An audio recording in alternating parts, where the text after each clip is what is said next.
Welcome to the back end of SalesVu. Here is where you can manage multiple locations and multiple industries. SalesVu is an all-in-one mixed-use commerce platform. Here on the left side menu, you can access to all the different modules that are grouped into sections. We have Manage, Streamline Operations, Grow, and Support. Under Manage, we have Dashboard, which is a brief summary of the transactions of the day. Then we have Catalog, which has all of your products and services, Orders for all of the different orders of all your customers from every single point of sale, Reports, Discounts, Inventory, we have Employee Manage section, and Accounting. Next, under Streamline Operations, we have Locations, Dynamic Catalogs, On-Premise Apps, QR Code Ordering, Website Setup Wizard, Quote and Invoicing, Web Store, and Reservations. Under Grow, we have Gift Cards, Loyalty, Recurring Billing, Marketing Automation, Customer Satisfaction, Word-of-Mouth Marketing, Message Center, and Website Managers. And under Support, we have Managed Subscriptions, Knowledge Base Articles, Videos, Support Access, Support Tickets, Schedule a Demo, and Chat Now with our agents live. Also, we have a section for favorites, which can simply be accessed by going to the star icon next to any of the sections, and that way you can access them for a quick access. If you'd like to remove any of them, you can also click on the star, and they will be added back to where they belong on each section. Now I'm going to walk you through the modules with some scenarios. As the IT manager, Jack would want to check all of the multiple devices from SalesVu and also from Clover easily. Now, the best way to access this information will be under On-Premise Apps. Jack in here can simply use the filters to find the devices that are on an exact location.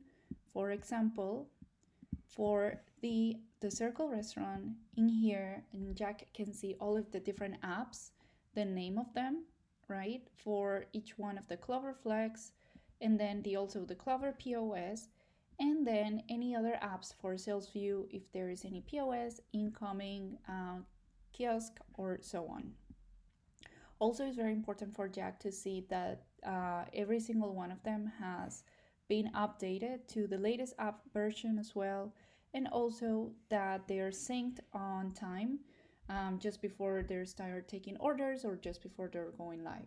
Now, in this information, in this report, you can gather all of this information just to make sure everything is set up properly before taking orders from the customers.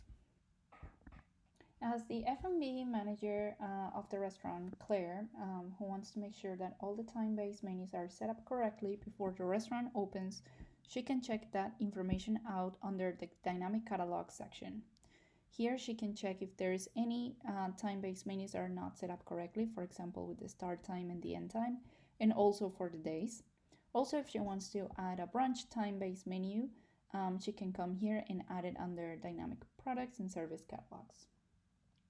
Now, it's also very important for Claire to check that all of the different products that have specific units are deducted correctly from the inventory. She can check from the catalog directly by searching for a product and then going to the specifics of this product. Now, from here, she can check the price override as well. She can check the category that is set up correctly, the inventory setting, and then she can go to the modifier groups. So she can have modifier groups for toppings, extra ads, or cheese of choice, things that may not have any extra cost. And she can check that they are mandatory and they have a maximum amount to be selected. For extra cost, she can go to the modifier group, such as extra add-ons, and make sure that all of the different options have the correct extra cost for these specific modifiers. Now, for the components, she wants to make sure that the units are exactly for what needs to be deducted. In this case, she has the hamburger buns and the meat with the quantities. To view this information in general for the rest of the products, she can easily go to Manage Modifiers, or she can also go to Unit Conversion, to simply add any other units that would make sense for the specific recipe level menu that she has for the restaurant. Now, John, the inventory manager, wants to see the current inventory count on the restaurant. For this, he can see this information from inventory section on the very first screen where it shows the view and adjust. For the restaurant, John only needs to select the correct location since this is a multi-location, multi-industry account.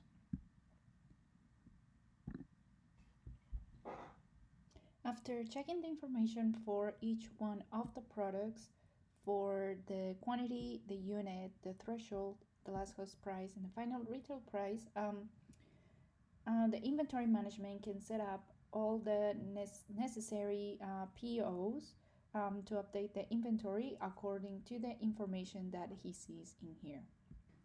He can easily check what are the open orders, edit any one of them to add any other products, or receive them partially with any sort of information or comments. He can also check which ones are the closed orders as well, and also any other draft orders. Now for this case, he doesn't need to create any POs at the moment. What he wants is to transfer inventory from one location to another. But first he wants to check any adjustments on the inventory based on the negative discrepancies that he noticed. Now under here, John can see the product name, the before and after quantity, and the date and the change with its corresponding unit and note for each one of these adjustments. Now these adjustments can be as broken bottles and expired products or missing products that will not found on the inventory count. For the inventory transfer, John can do this very simple by simply selecting the source and the destination. So this way he can do it in just 1 second and won't take much of his time just by simply adding the transfer quantity right here. And then the inventory on each one of the locations would be changed automatically. Now we can see easily the source available quantity and the destination available quantity. Now in this case, we're only going to move some of them because of an event for this next location that needs to have more quantity available. From a finance perspective, Rachel wants to verify the different tax brackets that have been added into the products, and she wants to make sure they have been added properly. All she needs to do is go to the tax report, and from here she can see that all of their needs for the different taxes are added accordingly. So alcohol, beverage commission, sales tax, any custom item tax has been added as well.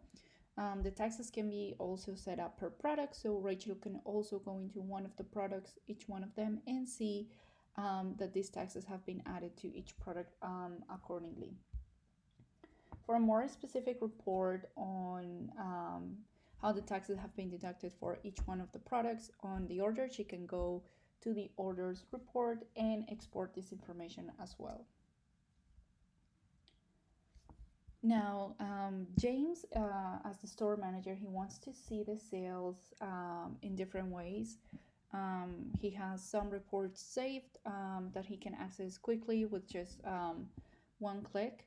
All of these different filters help to create the reports, but what James needs is a sales comparison by each one of the POS or point of sale.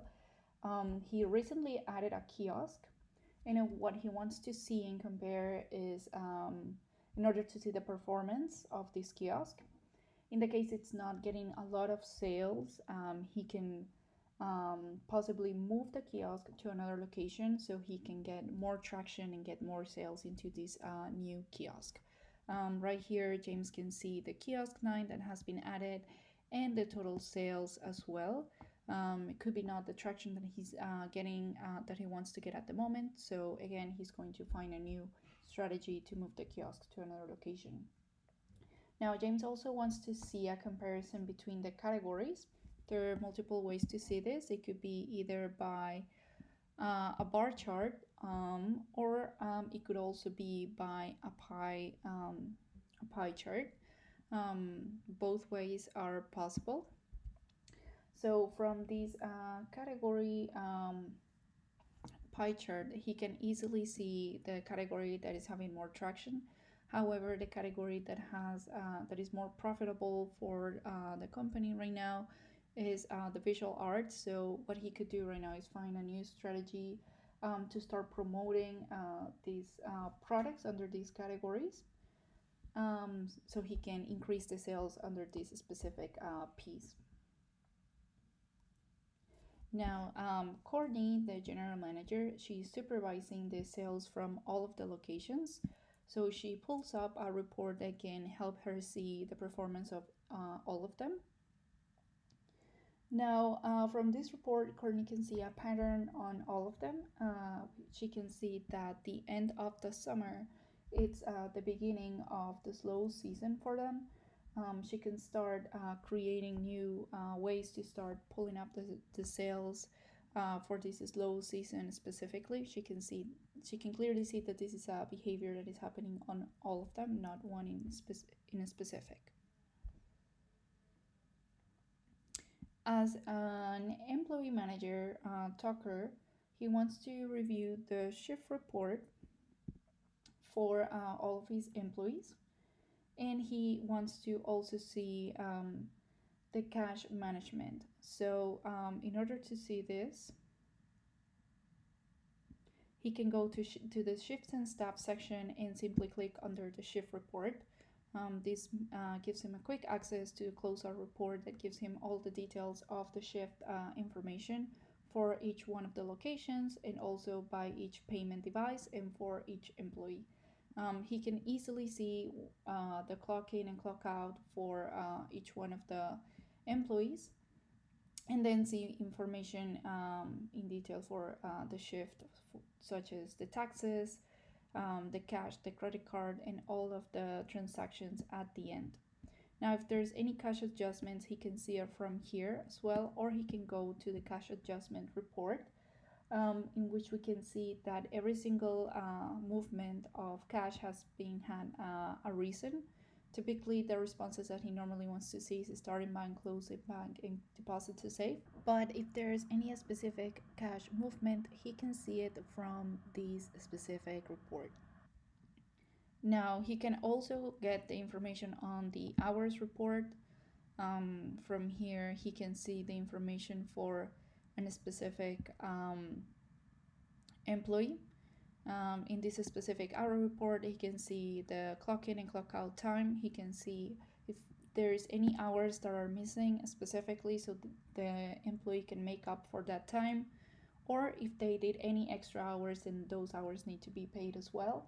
He can gather that information from this report.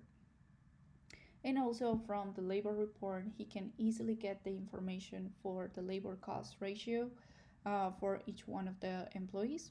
You can even narrow down the information based on a specific location or job title and see information such as the compensation time, and if there's any employees that need to have like a salary instead of hourly, he can set that up as well and see that information from here too. And at the end, see the labor cost ratio for the employees that are already making transactions and are active on this restaurant location.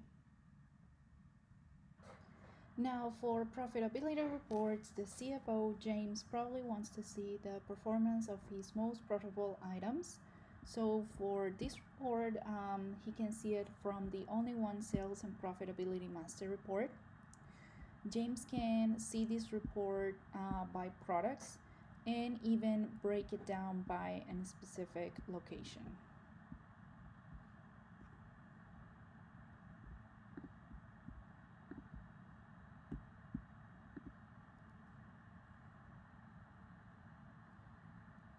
Now, from this report, what James wants to see is find his most profitable item and check his performance.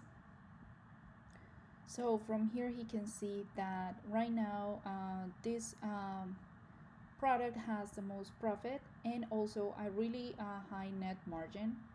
If he keeps scrolling, he sees that it has a very good quantity sold, and he can keep checking all the items such as tax, percentage of sales. Then he can also see the total cost, average cost, and also the inventory information such as the start quantity and end quantity for this specific product. Now, if there's any information that he doesn't want to have as of now or he wants to add on this report, John can simply customize the columns and add any other sort of information that he wants to have in this report. Finally, from the total cost of inventory, John can also gather this report by different filters. Now, in this case, he's going to do the exact same information for all products and for a specific location.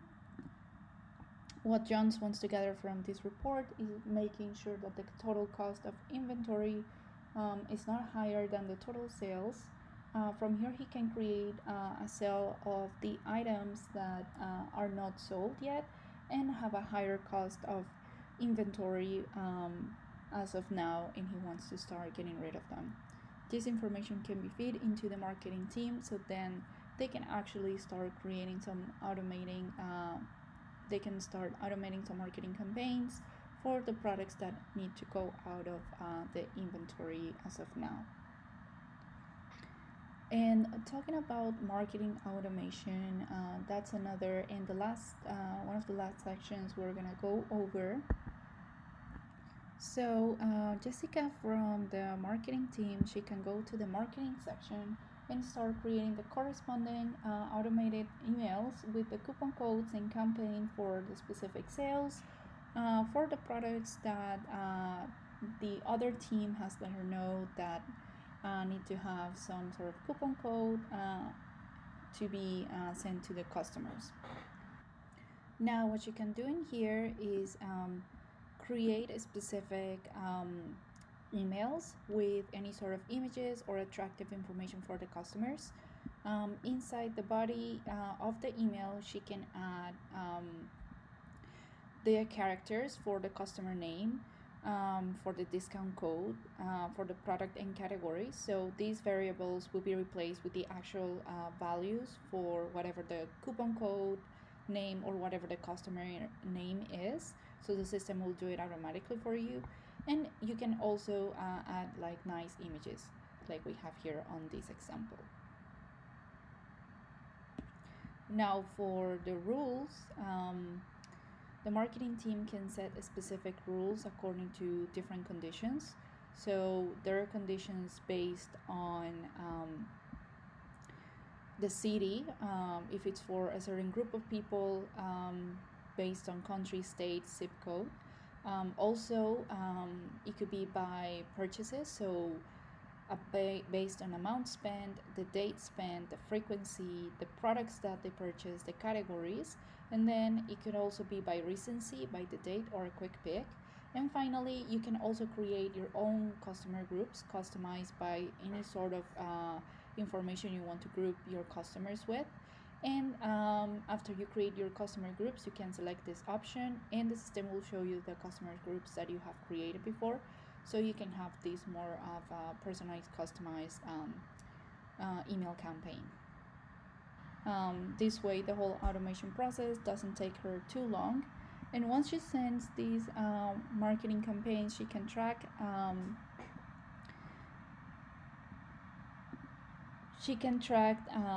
the success of these emails by checking if they have been redeemed. Also, if the email has been opened or bounced, since that can also happen. So from this report, she can also check if that the email that she has from the customers, that email is working well, and she can keep getting in touch with them via email or SMS as well. Last but not least, Jessica will also want to review the performance of the loyalty program that is currently under allocation. Now, from this report, she can see the status of the loyalty program for the customers, which ones have been activated, how much has been unlocked, redeemed, or the loyalty tier as well for majority of her customers.